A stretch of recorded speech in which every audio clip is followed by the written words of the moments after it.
រកឃើញថាចលនាទ្របមួយនៅក្រោមឈ្មោះឈូខេងហ៊ីមានទំនាក់ទំនងជាមួយ Fusion Yeo ព័ត៌មានលម្អិតជាក់លាក់នៅតែត្រូវផ្ទៀងផ្ទាត់ម្យ៉ាងទៀតកន្នីចម្លែកដែលអ្នកបានឲ្យខ្ញុំពិនិត្យកាលពីលើកមុនគឺមានឈ្មោះឈូខេង Shen Shai បិទថតឯកសាររួចដកដង្ហើមវែងមួយបន្តស៊ើបអង្កេតទៅខ្ញុំនឹងបន្ថែមថ្លៃឈ្នួលខ្ញុំចង់ដឹងការពិតទាំងអស់បន្ទាប់ពីលោក Shen ចាស់ទៅ Shen Shai សម្រាប់ចិត្តទៅមើលកូនប្រុសដែលគេនិយាយនេះដោយផ្ទាល់សាលាធំសិក្សាពិសោធន៍ជីក្រុងគឺជាសាលារដ្ឋធម្មតាមួយ Shen Shai បានធ្វើការស៊ើបអង្កេតក្រោមឈ្មោះជាឪពុកម្ដាយទេសិស្សខ្ញុំចង់ដឹងព័ត៌មានខ្លះអំពីសិស្សម្នាក់ឈ្មោះ Shen Shai នាយកផ្នែកកិច្ចការសិក្សាបានបើកឯកសារអូ Shen Shai ក្មេងនេះរៀនពូកែគ្រាន់តែមានចរិតរៀងអៀនបន្តិចតែគាត់ក៏ជាក្មេងគួរឲ្យអាណិតដែរម្ដាយរបស់គាត់បានស្លាប់ហើយពីមុនគឺយាយរបស់គាត់ជាអ្នកមើលថែទើបតែក្មេងនេះទេដែលឪពុករបស់គាត់មកទទួលបន្ទូលដោយបានព័ត៌មានសំខាន់ Shen Shai បានសួរដេញដល់ភ្លាមចុះយាយរបស់ក្មេងនោះឥឡូវនេះរស់នៅណានាយកការបានចំអោទៅសហគមន៍លំនៅឋានមួយនៅឆ្ងាយគាត់រស់នៅទីនោះហាក់ដូចជាគេហៅថាសួនការអគារលេខ7ផ្ទះលេខ302ហាក់ដូចជា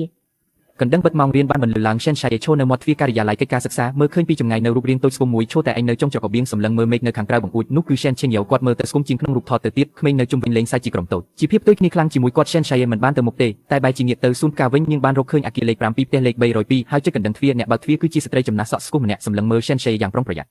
អ្នកជា Shen Shai ញឹមដាក់យាយខ្ញុំ Shen Shai មកទីនេះគឺចង់ស្វែងយល់ពីស្ថានភាពរបស់ Shen Shai ទឹកមុខរបស់ស្ត្រីចំណាស់បានប្រែប្រួលភ្លាមអ្នកមកដើម្បីឆក់យកចៅប្រុសខ្ញុំមែនទេ Shen Shai ប្រញាប់បន្ថែមមិនមែនទេខ្ញុំជាភរិយារបស់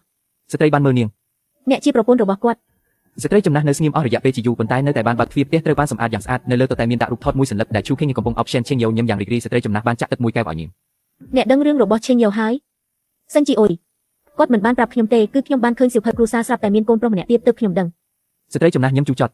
ហេងជាក្មេងល្អម្នាក់គាត់ម្នាក់ឯងខិតខំចិញ្ចឹមកូនរហូតដល់ធំប៉ុន្តែមិនដែលបានទារលុយមួយកាក់ពីគាត់ទេការសម្រេចចិត្តមានកូននេះគឺជាការសម្រេចចិត្តរបស់នាងខ្លួនឯងកន្លះឆ្នាំមុនពេលថេងមានរឿង Fusion Yeo ស្រាប់តែចង់ទទួលស្គាល់ Shen Shai